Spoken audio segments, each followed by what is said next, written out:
Well, hello ladies and gents, welcome back to the channel. My name is Tom and I am a full-time eBay reseller and a stay-at-home dad for 5 kids. If that kind of content seems interesting to you, give this video a thumbs up and YouTube will put me in your algorithm. If you're new to the channel, I buy stuff at garage sales at Goodwill mostly and other thrift stores a lot, and sell it on eBay for a profit, and I show you what I bought, I show you what it sold for, and I talk about why I think it's worth buying. I've got 17 items that sold on Sunday, so let's jump into that.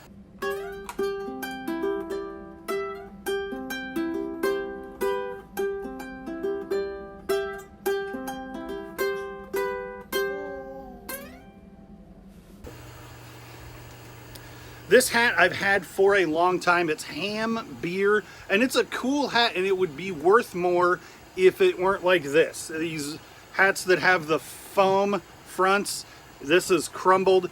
It sold for that much money. I paid $1 for it in a huge lot of hats that I paid $1 for all the hats. I paid $1 for this. It would have been October of 2019, and it didn't sell for much of anything. It is a vintage Lee, and I normally do really well with Lee nutmeg, and I guess looking at it now it's really small. It says it's a large, but it's really little for a large. Maybe it's a youth large, I don't know. I paid $1 for it. It sat around forever. I probably wouldn't buy it again, and it sold. Feifel, we bought Feifel just a couple of weeks ago, and his hat is messed up. It should be sewn down.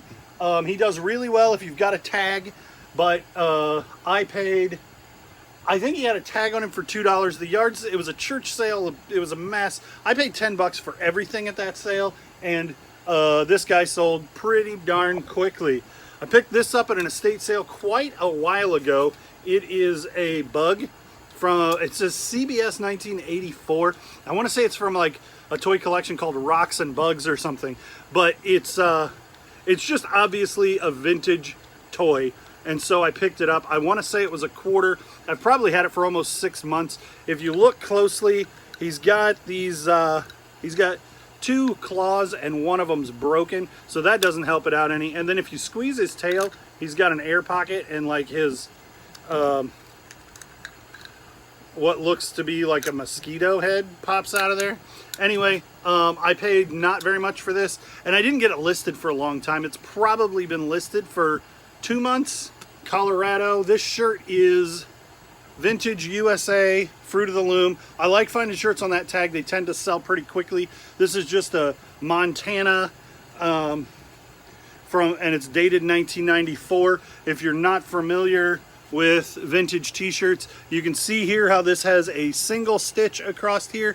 That generally is a good indication that a shirt is vintage. They have started reproducing single stitch shirts because they're pretty popular now, but they're popular because they're vintage, not because there's only one line of stitching in the hem and the sleeve. I'll show you my sleeve, and it has 2 lines of stitching, and so that is what people are looking for on vintage shirts. So as a general rule, made in the USA, single stitch shirts are vintage collectibles.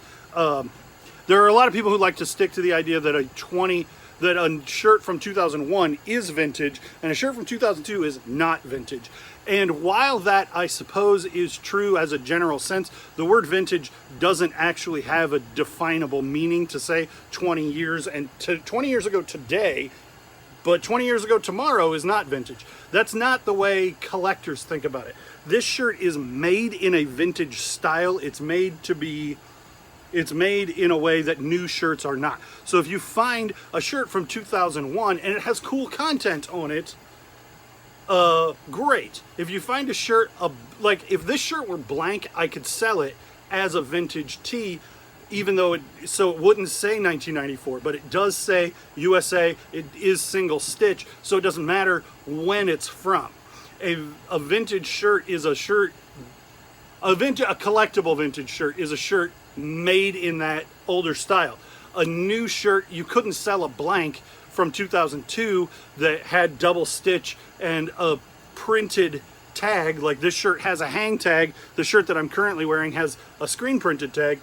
That a blank wouldn't sell because it's not discernibly vintage. Hopefully that made sense. Anyway, people get really hung up on the idea that vintage has a birthday that is 20 years old today, and tomorrow this item that was made 20 years ago will be vintage, but the one that was made today 20 years ago is vintage now, and tomorrow that one will be, but it's not. Real collectors who want to buy things and pay money for them, you don't think about it that way. And you're selling to collectors, not to people who make up definitions for vintage words that are about grapes.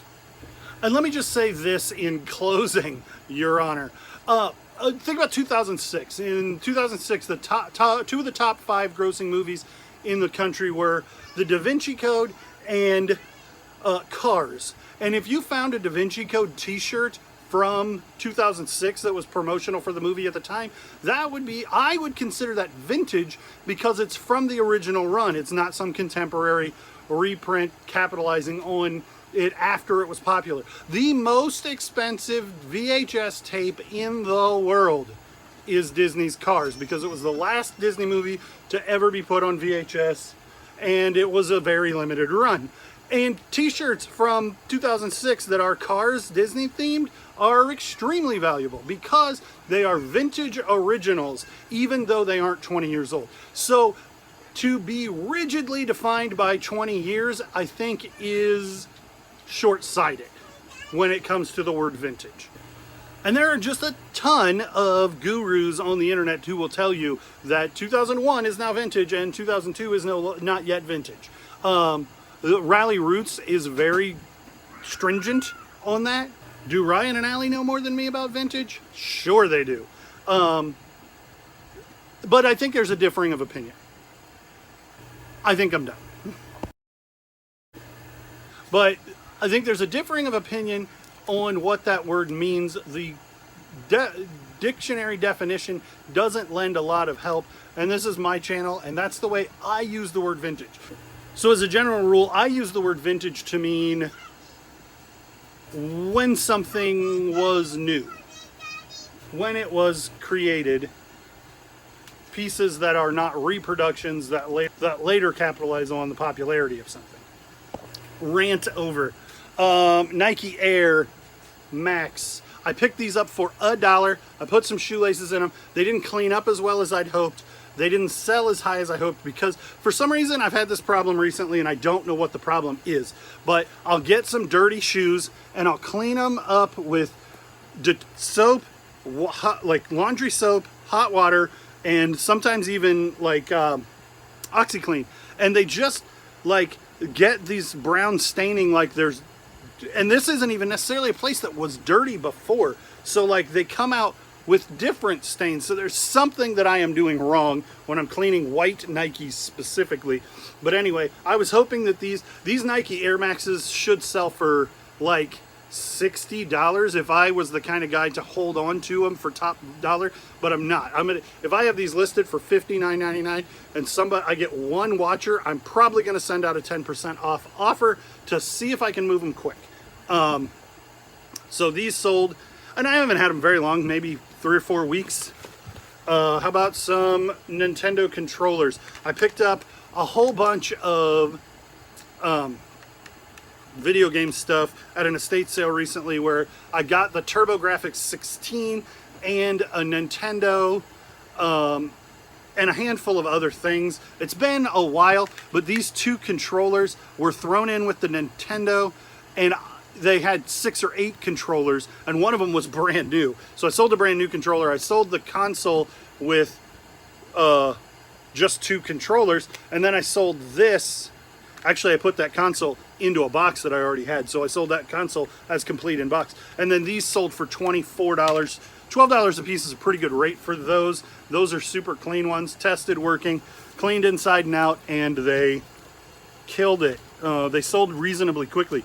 These Squishmallows, you guys just saw me pick up these Squishmallows for 25 cents a piece. These are limited edition Halloween. I got the impression when I was doing the research that some of them, somehow, like maybe there was a blind bag you were buying in 2019 that was like, buy this bag of Squishmallows and see what you get inside. But I don't really know about the promotion of them, but I do know I sold them for, I listed them for $36.99 plus shipping, and they sold in minutes.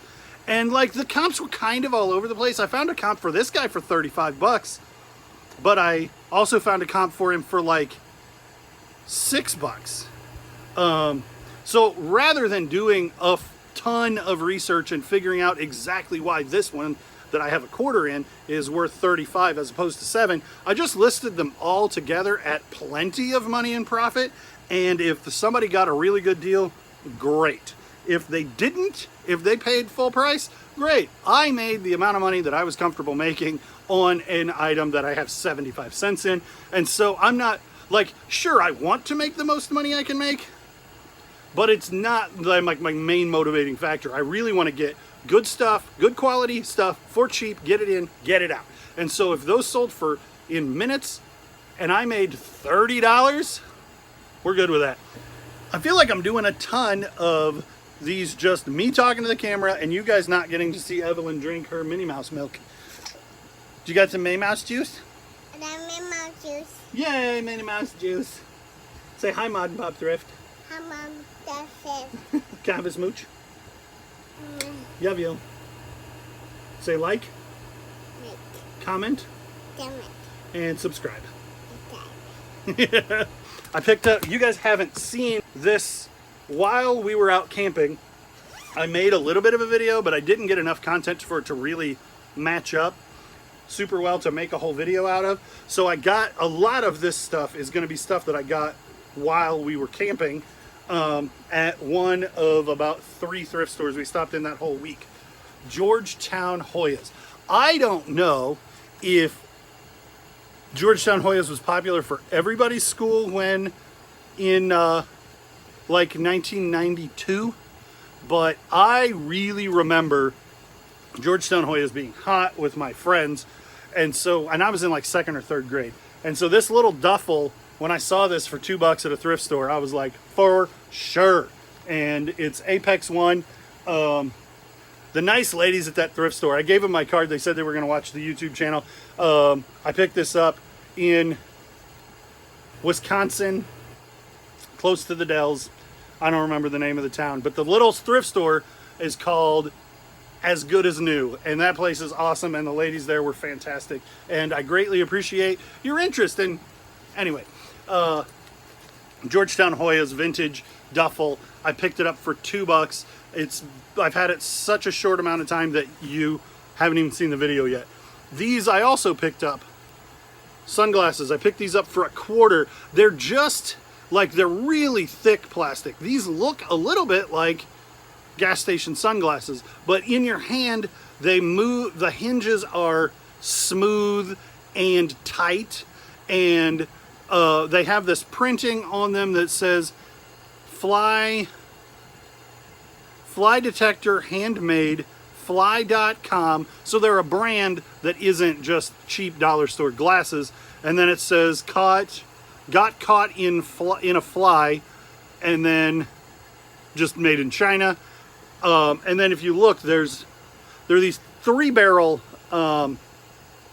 hinges, and there's 4 of them, and they're just better quality than a lot of glasses that you find, and they've got that big fly emblem on the side. And I wore them for a while, and I don't think they are particularly cool. They certainly don't work on me. I look like a blind person who has the big glasses with some sun sensitivity. They do not, I can't pull them off, but I paid $1 for them because they hit all of those ticks of quality. And I picked them up and I was like, wait, these are not just regular glasses. They're $1. I comped them. They comped at like, there was a limited edition pair of this exact same thing, but in the corner where it says got caught in a fly, it said a limited edition tattoo something. And so I found those and I was like, whoa, those are $75 glasses. Well, I didn't realize that the difference was that those were marked as limited edition. But these, I paid $1 for. They sold in a week, and I think I ended up at almost 40 bucks on them. So if you find fly glasses, flies.com glasses, pick them up. These are 3 different lots, and I don't remember what each individual thing sold for. This is an 80s little people. Let me start with a little person.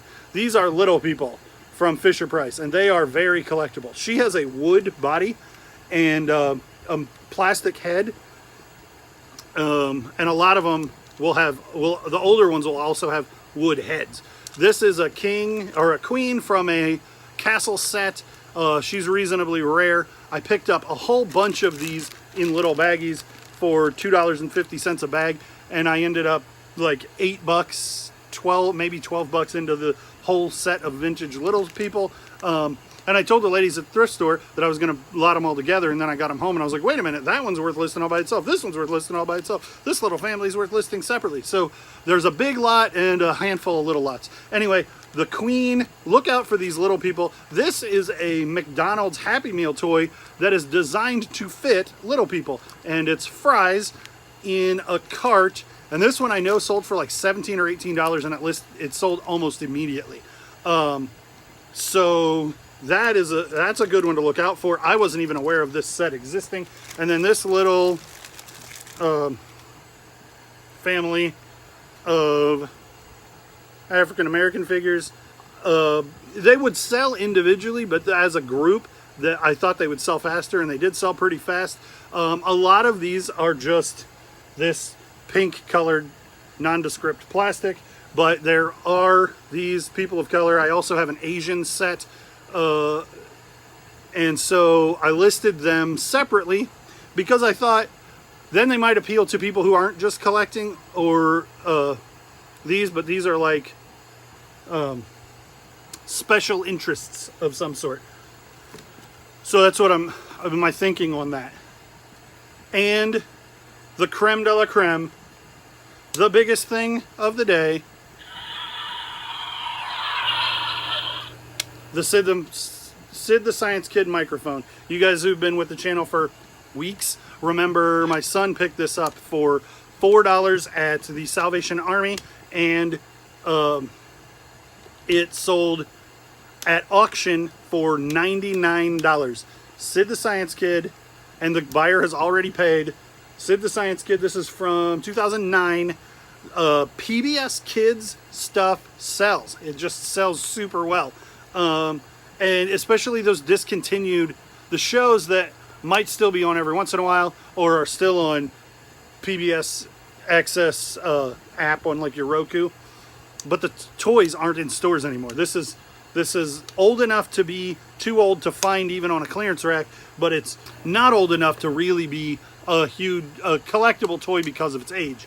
But I had it listed for the sold comps were like 600 and 300, and I had reason to suspect that those weren't real. The Terapeak was more like 150. I put it at auction for $69.99, and there was some hubbub about. I had one buyer. You can skip this. I'll put a timestamp in the bottom. I'm going to get into this for just a minute. I had a buyer message me and say something about, would you end this auction on a buy it now item? And they were zero feedback, and they were from another country. And so I'm like, I'm just going to block this person. I don't know what they're talking about. There's zero feedback. I don't want to ship something worth $300 internationally and have it get lost and have a problem. So I thought I do that a lot, and I thought that would be the end of the story. Well, they created another account, zero feedback, from another country, and started messaging me again about the item. And I said, I don't offer international shipping on this item. Please stop messaging me. And then I took it down. I listed it for auction, and I blocked that second. Then they were the winning bidder up until almost the end. And I messaged eBay and said, hey, this person is problematic. They've created a new account to circumvent being blocked, and they are messaging me asking me to end an auction, which is against eBay policy. And they're still, why are they still able to bid? And eBay said that they took care of it on their end, but they can't let me know what happened. Whatever. So this person that was a problematic buyer didn't even win the auction. Somebody else won the auction and paid within like 45 minutes of winning the auction. But then this person goes on my Instagram and has her friends message me on Instagram and has her comments on my YouTube and my Facebook page saying that it's not fair that they didn't win the auction. Sometimes dealing with people on the internet sucks. So anyway, Sid the Science Kid, a big win for Levi. It was bought for $4 and sold for $100, and we're super excited about that. This little thing, don't sleep on toy accessories. This is a Magnum Pi keychain, and it's a key, and then like this is squishy. You slide a Hot Wheel sized car onto this, and then it's got this little lock, and so what you're doing is compressing a spring, and you pinch it, and this car shoots off the end. And it's Magnum Pi, and it's from Kidco, I think. Kidco 1980. And this was in a grab bag of stuff that I bought for something else. I didn't even know it was in there, and it was a box of toys at an estate sale, and it sold for like $11 free shipping, but I basically have nothing in it, and somebody can now complete their little Magnum Pi car. These, I think, are the last item. Navy uniforms. There's 3 pairs of pants and a jacket. I was there at the very end of a yard sale, of an estate sale, and a black scarf. I was there at the very end of an estate sale, and I had like $15 worth of stuff, and I added those to the pile, and she's like, just give me $20 for the whole thing. And I was like, $5 a piece for $5 for all of that? That's a no-brainer. Then it turns out they're World War II era Navy uniforms, and they're fairly small, but they're not really worth much. I was a little bit surprised. They ended up selling for like $25 plus shipping, and they're going to go international, which is a little weird because they're American military uniforms, but it is what it is. People all over the world collect. I mean, like, I could understand why somebody would be collecting British uniforms in the United States from World War II. So that, well, there's this CD. I haven't found it yet. It's really collectible. I think the guy looks like Jack Black. Do you think this guy looks like Jack Black? This is a soccer game from PlayStation 1, and the manual is just the front page torn off of the manual and stuck back in the case, and the CD is scratched up but plays. And so no, I haven't even plugged the CD cleaner that I own in 6 months that I've owned it. So this game is worth quite a bit. It's considered one of the best soccer games there ever was. And so it sold lower than the regular selling price, but it had some flaws. I think that's all that we've got for you today. As far as things that I bought that sold on, I did some shipping. I think you guys saw yesterday's video was a lot of Saturday shipping. So anyway, most of this sold on Saturday afternoon or Sunday, and we're gonna get it out today. Thanks for coming to the channel, liking, commenting, and subscribing. If you want to learn more about what to buy that sells quick, that's what I try to do. So come check me out, figure out some eBay bolos. Be on the lookout for things to sell on eBay. Thanks, guys. You say bye. Bye.